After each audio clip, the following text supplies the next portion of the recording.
Halo teman-teman, ketemu lagi dengan saya Reza Arcadia. Nah, untuk episode kali ini saya akan membahas kenapa sih sulam alis itu atau sulam apapun itu kalau sembuh pasti pudar. Tapi sebelumnya mari kita lihat iklan berikut ini. Check it out.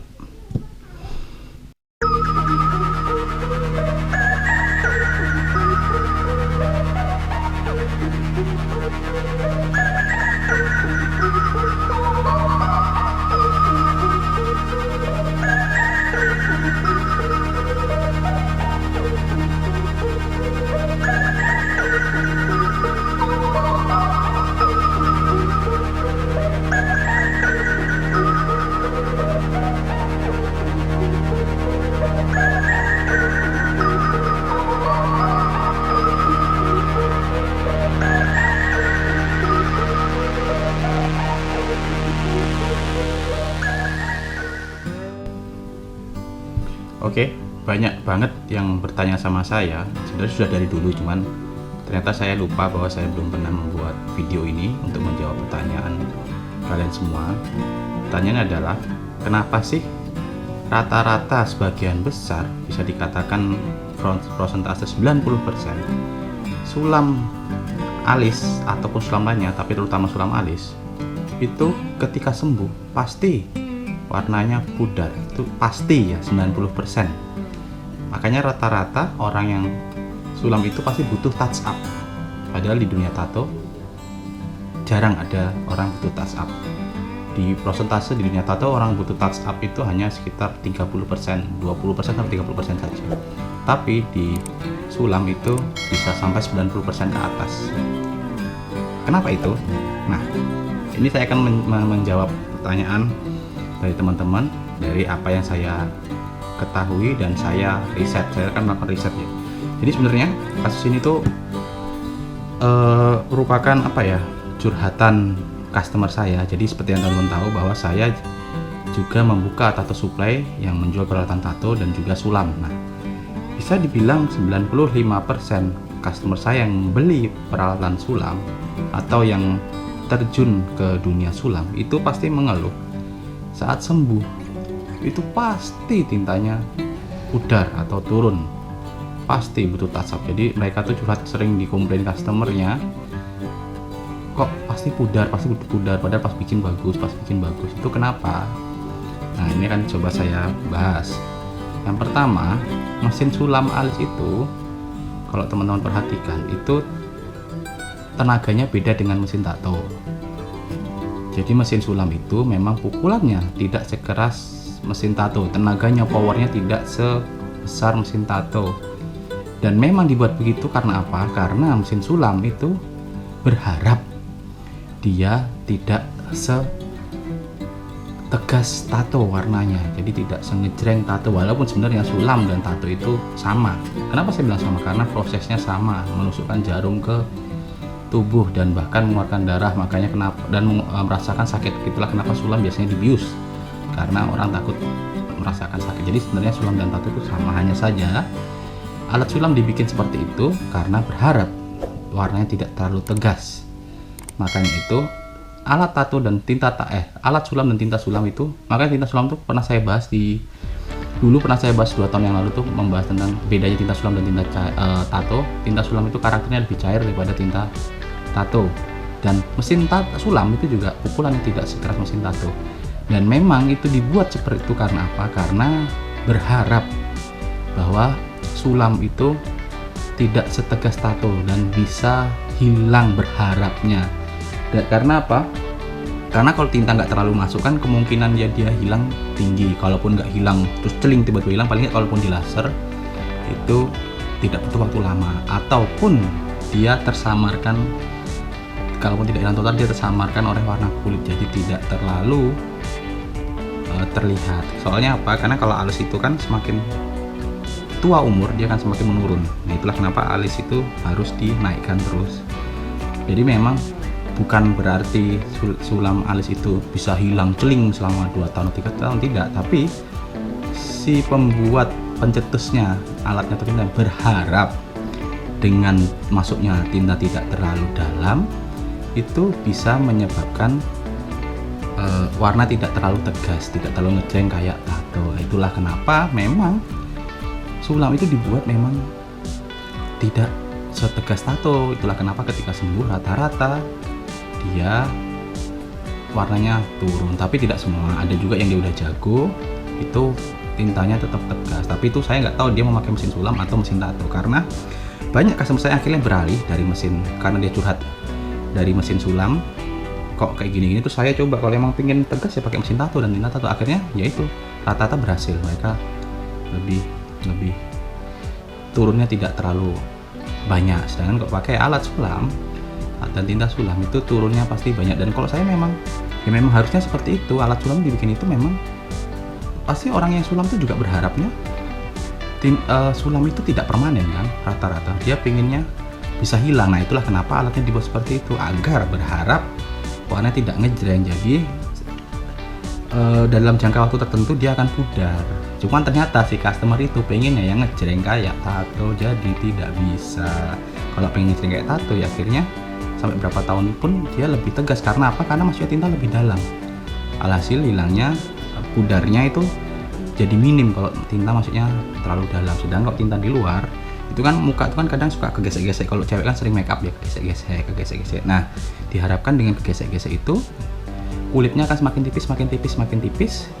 Alhasil kena tatonya, kena sulamnya, jadi sulamnya bisa terhapus. Karena apa? Karena memang kalau tato itu kalau masuknya tidak terlalu dalam itu bisa hilang. Bahkan kalau teman-teman punya tato aja ya, kalau dia jatuh lecet kena tatonya hilang rusak. Jadi sama itulah kenapa kok sulam itu memang tidak dibuat tegas, karena berharap kalau perempuan itu kan rata-rata dia suka bersihin make up, cuci muka, jadi sering ada gesekan di area muka. Nah berharapnya tinta sulam itu, apalagi suka pakai ada krim-krim yang dia biar kinclong dan apa itu kan juga dia mengikis kulit biar tidak tebal, jadi biar kulitnya tetap lembut. Nah itu berharap tersentuh sulamnya, akhirnya warna sulamnya bisa pudar karena sering kegesek. Jadi seperti itu teman-teman. Jadi memang alat sulam itu dan tinta sulam itu dibikin seperti itu berharap memang tidak bisa permanen, tidak bisa tegas. Jadi memang seperti itu. Jadi kalau pengen bisa ngejreng kayak tato ya pakailah alat tato dan tinta tato. Sebenarnya sama, hanya yang bedakan kecairan tintanya aja. Kok tinta, kalau alat tato itu pukulannya lebih powerful, lebih tegas dibandingkan sulam seperti itu. Tapi ada juga yang yaitu dia bisa berhasil sulam saat sembuh, nggak perlu di touch up, mungkin ada, tapi saya juga kurang tahu juga karena saya tidak terlalu terjun ke dunia sulam, jadi saya tidak mencari tahu tentang profil si seniman sulam. Nah lalu selanjutnya rata-rata orang sulam itu dia tidak menguasai teknik tato. Jadi orang sulam itu rata-rata dia hanya mempelajari bagaimana menggambar alis dan pola alis, tapi tidak diajari bagaimana cara membuat tato. Karena kalau menggambar di kertas dan di kulit itu kan beda. Nah terkadang orang yang sulam itu dia menggambarnya di kulit itu seperti dia menggambar di kertas, tidak ada proses. Kalau di tato ada di stretching, buat ditarik kulitnya biar tintanya masuk. Jadi ada beberapa teknik agar tinta tato itu bisa masuk maksimal dan rapi.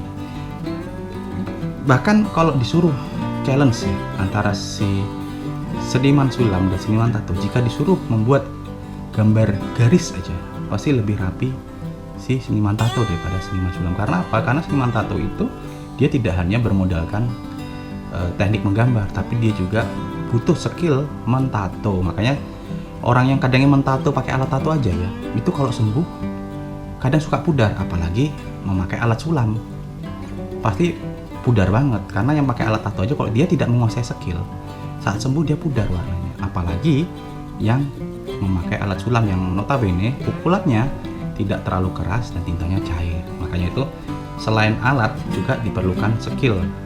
Rata-rata sulam itu kan yang menggambar tuh hanya pola-pola alis yang kayak 3D, 4D, yang seperti real. Nah itu pasti sulam artis itu malah kesulitan untuk seperti itu. Sedangkan selain alis biasanya rata-rata sulam tuh hanya suka kayak apa bikin item-item aja, atau sulam dulu kan cuma kayak diarsir, jadi tidak terlalu kelihatan bahwa tinta itu masuk atau enggak. Tapi ketika si sulam alis itu suruh membuat alis 4D, 3D, 6D yang pokoknya yang dia bisa bikin alus-alus itu, pasti banyak yang fail karena dia tidak menguasai teknik mentato. Makanya saya bisa bilang kalau disuruh challenge antara seniman tato dan seniman aktif, suruh bikin garis aja, itu pasti lebih rapi seniman tato, karena seniman tato dia menguasai skill mentato selain skill menggambar. Bahkan saya bisa bilang, saya pasti rata-rata teman-teman seniman tato juga setuju, membuat tato itu kalau hanya bisa gambar pasti tidak menjamin tato menjadi bagus.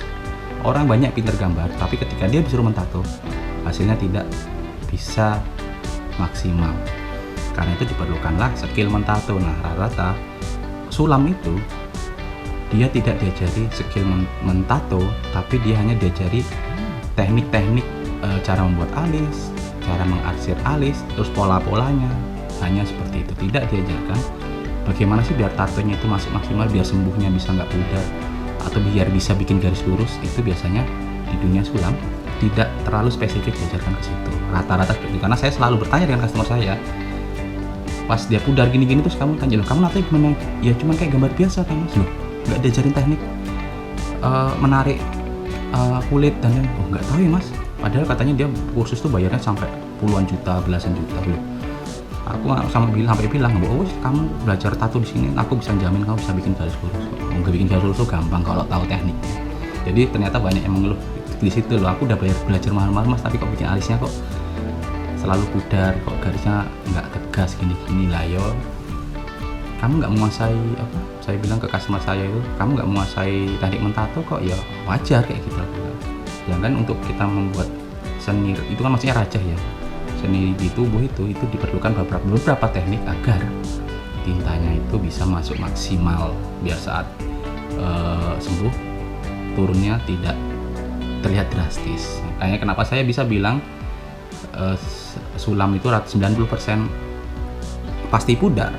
Ya karena itu dia alatnya memang pukulannya empuk, tintanya juga cair nggak kayak tato. Dan yang selanjutnya yang ketiga adalah rata-rata seniman sulam alis itu tidak menguasai teknik mentato. Saya bilang rata-rata, tidak semua, tapi ada beberapa yang udah jago-jago, saya rasa dia juga sudah menguasai teknik mentato, makanya hasilnya bisa bagus, garisnya bisa rapi, bisa lurus. Tapi rata-rata 90% yang terjun ke dunia sulam itu hanya belajar menggambar alis, tidak belajar membuat tato. Jadi seperti itu teman-teman ya. Ya semoga terjawab ya teman-teman ya. Saya rasa cukup episode ini. Jangan lupa like, share, dan subscribe. Dukung terus channel ini agar saya bisa lebih bersemangat lagi dalam membuat konten-konten yang berhubungan dengan tato dan semacamnya. Sampai jumpa di episode selanjutnya. Dadah.